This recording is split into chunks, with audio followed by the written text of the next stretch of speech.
Bao Island Storyteller, Journey to the West. Hey kids, welcome to Bao Island. On Bao Island, every story has a taste. Today's taste is deep indigo sea and wind-dried flying fish. This episode, we're in Lanyu. Today's story, The Magic Gourd.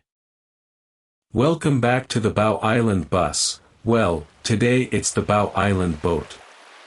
We sailed from Taitung's Fugang Harbour, bounced across the Pacific for 2 hours, and now we've reached Lanyu, Orchid Island. A dark volcanic island rising out of deep indigo water, home to the Tao people, Taiwan's only oceanic indigenous group. There are no traffic lights here. Just wind, waves, and the call of the flying fish season. Breathing deeply, the sea here is unreal. From the boat it was deep dark blue, but close to shore it turns this transparent emerald. You can see the reef underneath. 2 shades of blue-green right next to each other, like gemstones. The Kuroshio current runs right past Lanyu, which is why the water is so clear. The island was formed by volcanic eruptions millions of years ago. You can see the shapes in the rock: Helmet Rock, Twin Lions Rock, Battleship Rock, all cooled lava. The Tao people have lived here for centuries. They're the only seafaring indigenous group in Taiwan. Their lives revolve around the ocean. They build tatala canoes by hand, plank by plank, painted in red, white, and black. Every spring they hold the Flying Fish Festival to welcome the fish migration. I can see the canoes on the beach. The red and white patterns are gorgeous. They look like art pieces sitting on the sand. For the Tao, a canoe isn't just transport, it's how they communicate with the sea. And today's story also involves someone who communicates through deception, Sun Wukong, who gets things very, very wrong before he gets them right. Gleefully, how wrong does it get? He ends up inside the gourd. Gasping, the gourd that dissolves you? We'll get there.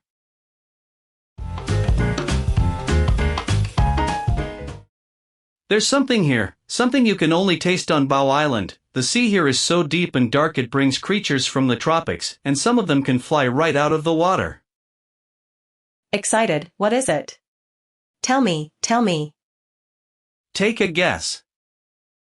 Mouth full, let me take a bite first.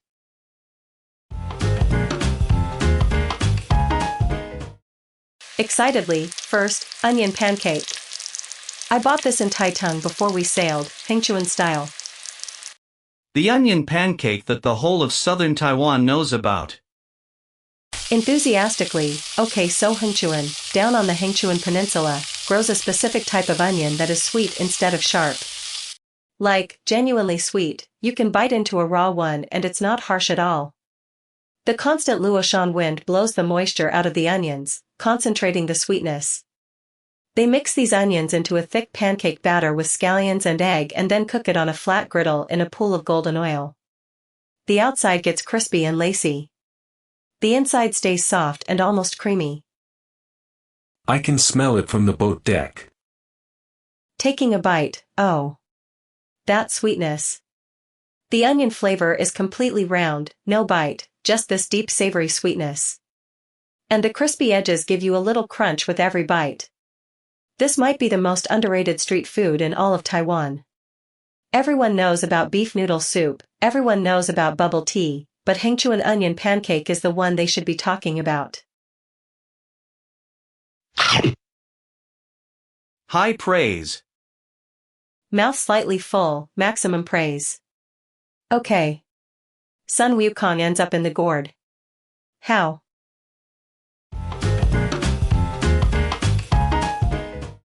When we left off, the demons had made one attempt to trap the group and Sun Wukong had driven off their disguised soldier. But the demons weren't done, they still had all 5 treasures. Sun Wukong knew the most dangerous one was the red gourd. The one that traps you if you answer your name. Sun Wukong thought, the best solution is to steal the gourd before they can use it. Then even if the demons are powerful fighters, their most dangerous weapon is gone. That's smart. Get the weapon first, fight second. He told Tang Monk, "Stay here. Don't move. I'll be back with the gourd." And he flew to the demon's mountain, scouted the cave, and came up with a plan. He transformed himself into a Taoist priest, an elderly immortal with white robes and a carved staff, and walked up to the cave entrance. Another disguise. Sun Wukong loves the disguise approach. He told the door guards, "Tell your king that an old Taoist from the eastern mountains has come to visit. I have news about Tang Monk's pilgrimage." He used Tang Monk as bait to get through the door. The Silver Horn King came out. And Sun Wukong, in disguise, began talking smoothly, telling made-up stories about Tang Monk's journey, about the roads ahead, about various celestial affairs. The Silver Horn King was interested. He invited the Taoist inside. Sun Wukong is inside the cave. Inside the cave, Sun Wukong spotted the gourd hanging from a peg on the wall. Bright red, about as tall as your forearm. He kept talking, kept the Silver Horn King distracted, and slowly positioned himself closer to it. He's going to grab it and run. He grabbed it. And he ran.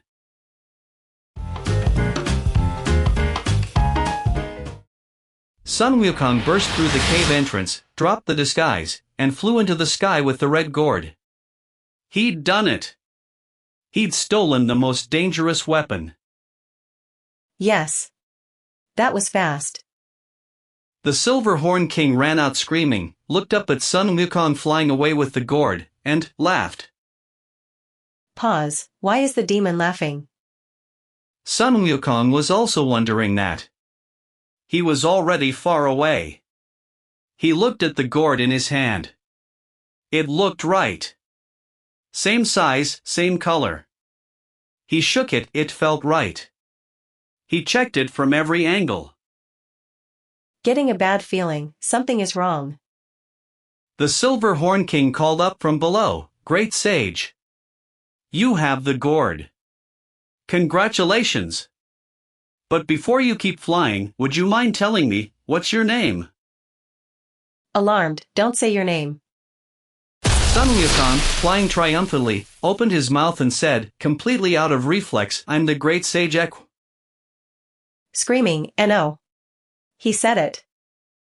The moment the first syllable of his name left his lips, the gourd in his hand opened by itself. A roaring wind pulled him backwards. He dug his heels into the air, plotted nothing, tried to reverse direction, and was sucked completely inside. Horrified, he's in the gourd. The dissolving gourd. He's in the dissolving gourd. The Silver Horn King caught the gourd, sealed the top, and called his soldiers, "Bring me a piece of paper and some red wax. We're going to seal the Monkey King inside and wait." Quietly, how long until it starts dissolving him?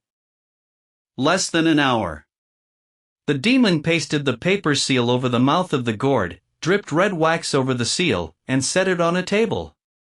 Then he and the Golden Horn King sat down to have tea. Panicking, Sun Wukong is sitting in a sealed gourd being waited out like a clock. And he has less than an hour to get out.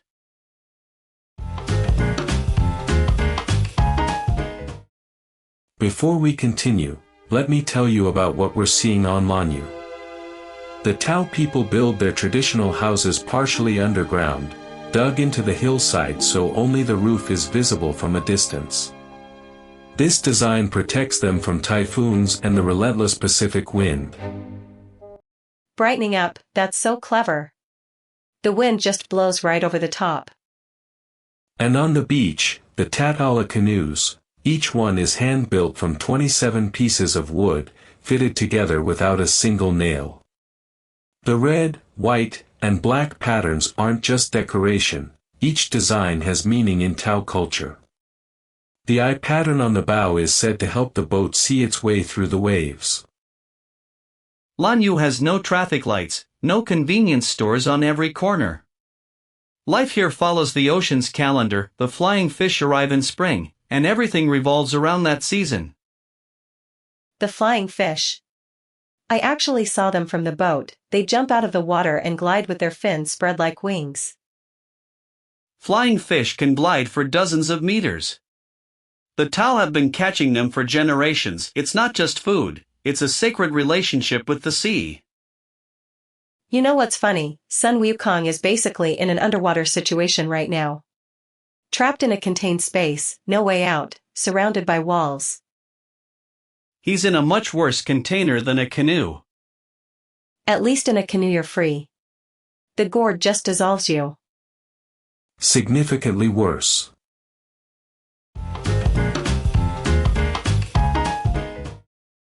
Inside the gourd, Sun Wukong collected his wits.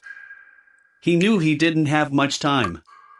The gourd was sealed from outside. He couldn't push through the paper seal from the inside with his full strength because the gourd was magic and the seal added power to it. So he can't punch his way out. But he could transform. He made himself very, very small. Smaller than a rice grain.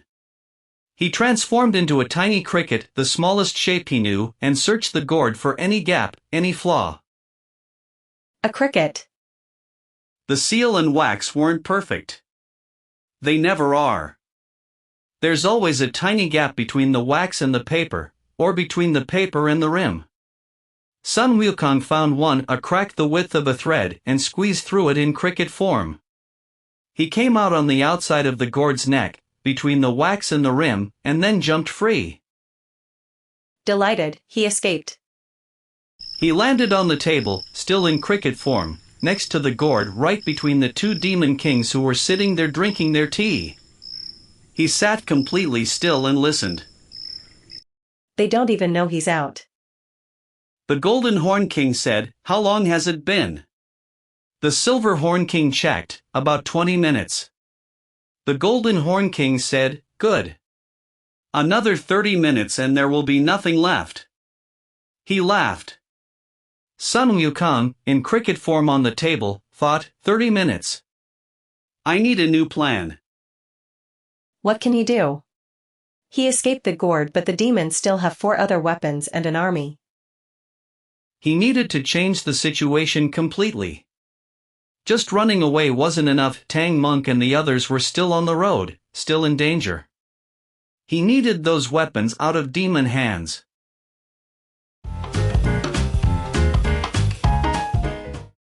Sun Wukong slipped off the table, flew out through a ventilation gap in the cave, and landed outside. He had his shape-shifting ability, his staff, and his wits. The demons had 5 treasures. He needed a different approach. What does he do? He thought about it for a long moment. Then he transformed. Not into a random disguise. He transformed into the Silver Horn King himself. Gasping, he became the demon? Exact appearance. Same face, same robes, same voice. He walked back to the cave entrance and said to the guards in the Silver Horn King's voice, "Tell my brother I'm going out for a short while to survey the road. Watch the cave." The guards bowed, "Yes, my king." The guards believed him completely. Sun Wukong as Silver Horn King walked into the cave storage room, found where the treasures were kept, and reached for the red gourd. He's stealing the gourd again, but this time disguised as the demon who owns it. He picked up the gourd. He turned to walk out. And at that exact moment, the real Silver Horn King walked into the room from the other side. Alarmed, both Silver Horn Kings are in the same room? 2 Silver Horn Kings, face to face, both holding identical gourds, because the demon had grabbed his backup jade bottle to compare. Both staring at each other. Both certain the other one was an imposter. Laughing nervously, how does Sun Wukong get out of this?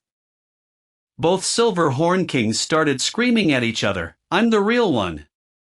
You're the fake. Guards! Guards, come and look." The demon soldiers came running and looked at two identical silver horn kings shouting at each other. They had absolutely no idea what to do. Chaos. In the confusion, Sun Wukong grabbed the gourd, threw his staff into the air above the cave to create a distraction, and leaped out through the cave ceiling in his true form, staff in hand, gourd in hand, and flew away before anyone could react. He got it. He actually got it this time. He got the gourd. Which means he can now threaten to trap anyone who answers their name. The weapon that was designed to catch him is now his.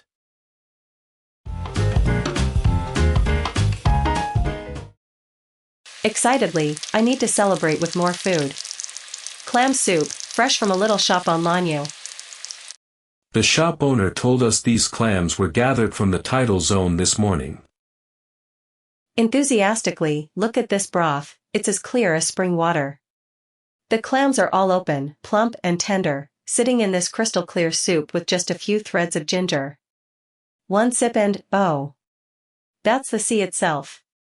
Not salty like added salt, salty like the ocean, with this natural sweetness from the clams underneath, and the ginger cuts through with just the right amount of freshness. My eyes are brighter after that sip.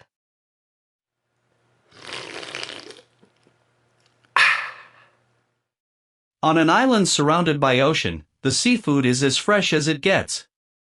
Same-day harvest, same-day cooking. The auntie at the shop said the clams come from the intertidal zone, gathered that morning, cooked that afternoon. You can't get a shorter supply chain than that. Laughing, zero-distance seafood. Mouth full, muffled, zero distance, maximum flavor. Okay. Sun Wukong has the gourd. The demons still have 4 other weapons. Is this over? Not even close.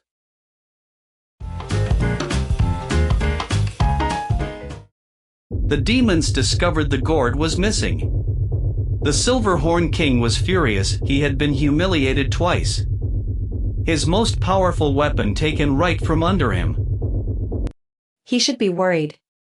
Sun Wukong now has a weapon that can trap demons. But the demons were not done. The Golden Horn King, the elder and more calculating of the two, said, "Brother, we still have the jade bottle, the golden rope, the plantain fan, and the 7 swords. We have more than enough. And we know now that the monkey can be tricked into answering his name, because he already did it once." Grimly, that's true. Sun Wukong did already fall for it once. Sun Wukong knows that too. The most embarrassing moment of his recent memory. He won't let it happen again. But the demons have 4 weapons left, and they've spent this entire time preparing their trap. They know the terrain. They know their tools. This fight is not over. Next time we leave Lanyu, sail back to the mainland, and head south to Kenting National Park, where 3 oceans meet at the southern tip of Taiwan. And the fight with these 2 demons continues? Sun Wukong gets creative. Very creative. Does he disguise as the old demon mother? Smiling, see you next time. He does, doesn't he?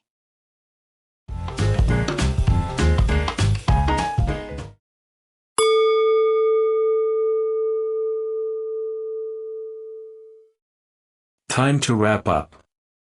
The sun is setting over Lanyu and the volcanic rock is turning deep purple against the orange sky.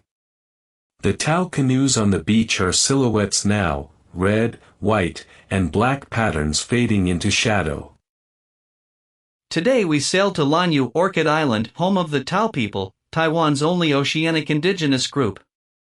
We ate Hengchun onion pancake, sweet, crispy, the most underrated street food in the south. We had fresh clam soup, clear as spring water, from a little shop steps from the shore. And we watched Sun Wukong make his most embarrassing mistake of the journey, falling for the exact trap he'd been warned about, and then, brilliantly, figure his way out of it, transforming into a bug to squeeze through the seal, then transforming into the Demon King himself to steal the weapon back. He got tricked. And he still came out ahead. That's what Sun Wukong does at his best. He doesn't pretend the mistake didn't happen. He works with what he has. A lesson in how to recover when things go wrong: don't panic, think small, find the gap, and then go back for what you lost. The gourd is his now. But there are 4 more weapons and the demons are still standing. Next time, Kenting National Park, and the most audacious disguise Sun Wukong has ever attempted.